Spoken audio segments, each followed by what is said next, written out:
Hello everyone, my name is William Amzalag and I want to welcome you to our 9th episode of Jeunesse Longevity TV. Jeunesse, we are redefining youth.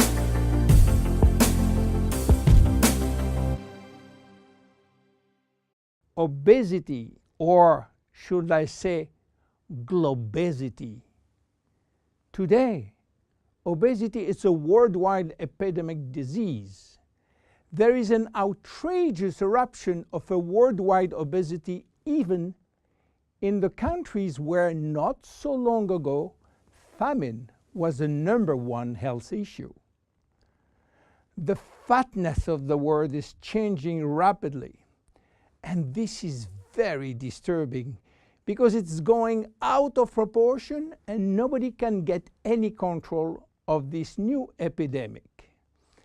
Many children become obese and then become obese adults.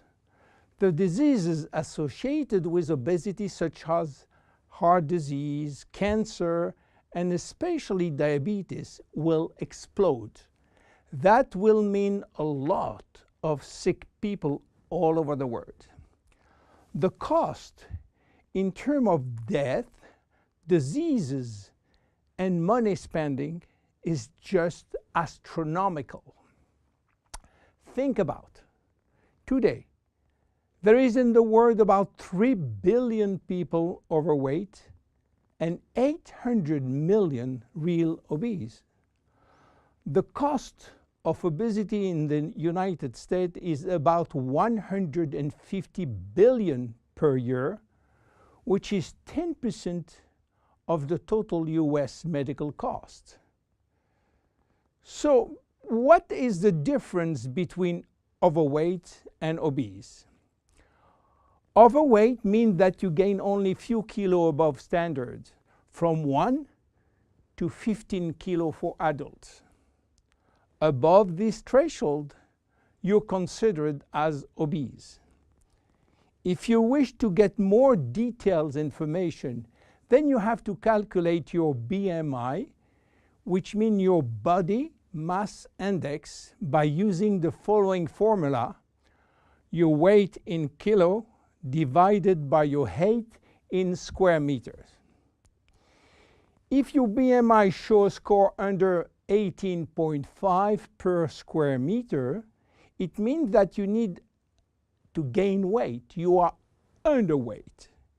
If it is between 18.5 and 25, you are in normal standard. Between 25 and 30, you are overweight, and above 30, you are qualified for obesity. Note that BMI is a standard tool which do not apply in extremes like very tall people or very small people, and also should be adapted to children. Why people become obese? It is very simple in theory, but become more complicated when we reach fat metabolism. We are gaining weight or fat when we eat more than we spend in terms of calorie, or when we spend less than we eat in terms of calorie. So how do we get energy? The body will get energy only from the food, knowing that 1 gram of carbohydrate will release 4 calories, same for proteins, but 1 gram of fat will release 9 calories. So all depend on how much you eat and what kind of food you eat. If the food is rich in fat or in protein or in sugars. Now, how do we spend energy? There are 3 ways to spend energy. The first one is what we call basal metabolism, which is the necessary energy required to get our body working and all our million of chemical reaction working and working properly. This requires approximately 1 calorie per kilo and per hour. So if you weigh 60 kilo, you will spend in 24 hours 60 multiplied by 24 equal 1,440 calories per day. And this is good news because you have no control on that. The second spending is the necessary energy to fight against heat or cold. And these depend on the environment and the way that you are protected against heat or cold. It is called thermogenesis. And again, you have little control on that. The third one is the energy required to move your body, and that is entirely up to you. This is to say that physical activity is the only controllable way to spend energy. We will see later that this very simple way of gaining or losing weight is influenced by many, many other factors, and especially the control of fat metabolism by a sophisticated group of hormones.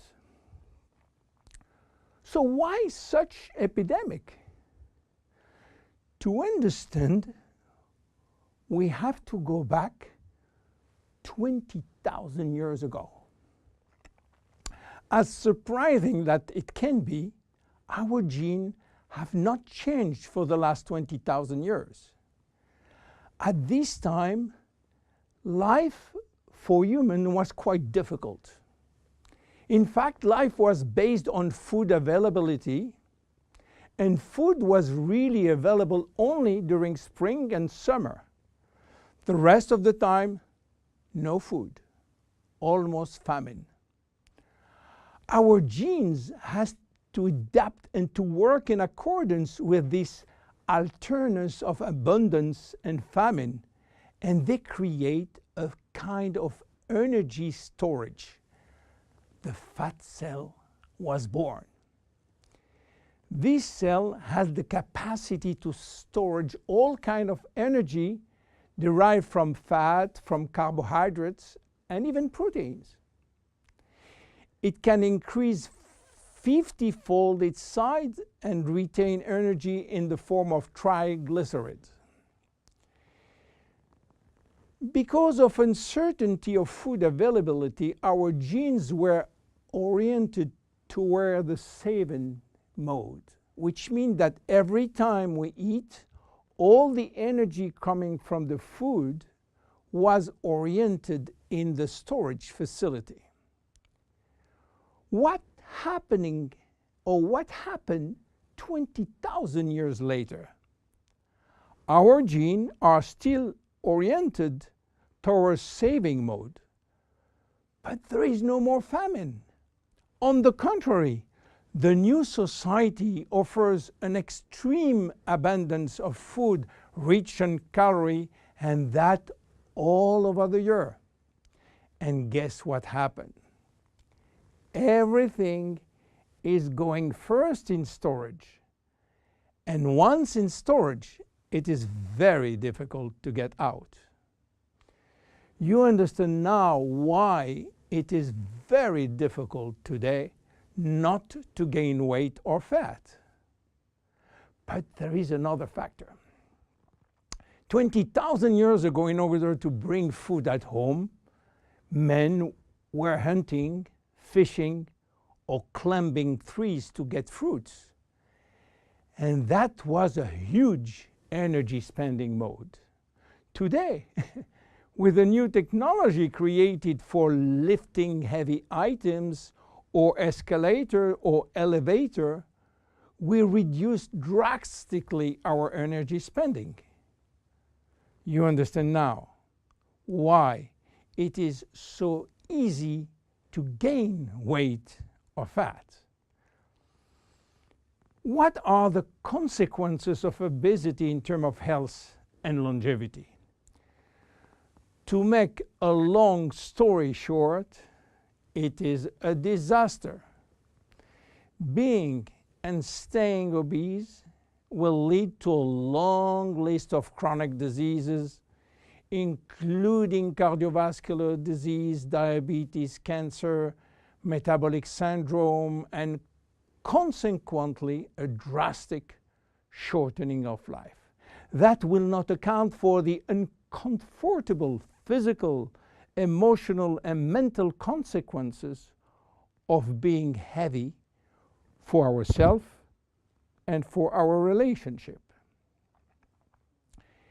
In terms of aging, obesity is shortening telomeres, increasing DNA damage, and reducing stem cell pool. So what to do for reducing obesity? Obviously, it is quite difficult considering the worldwide effort of the medical community with so small results. Health authorities are repeatedly organizing campaigns to inform people about the consequences of eating too much sugar or fat or the lack of exercise. But the food industry until now do not help and still putting on the market food rich in bad sugar and bad fat. The first step is to be convinced that improving your lifestyle, which means improving your nutrition, your physical activity, managing your stress and your emotion, in order to stop impulsive eating, will be a very good action to preserve your life and your longevity. The second step will be to use specific food supplements to help managing your fat metabolism and rebuild the muscles that you lose when lacking exercise.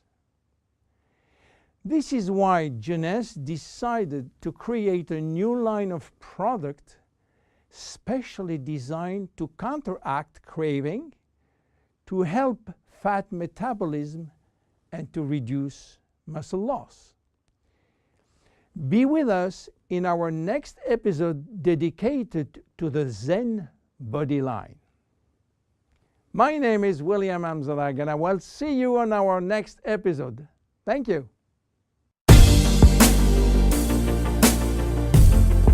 Jeunesse. We are redefining youth.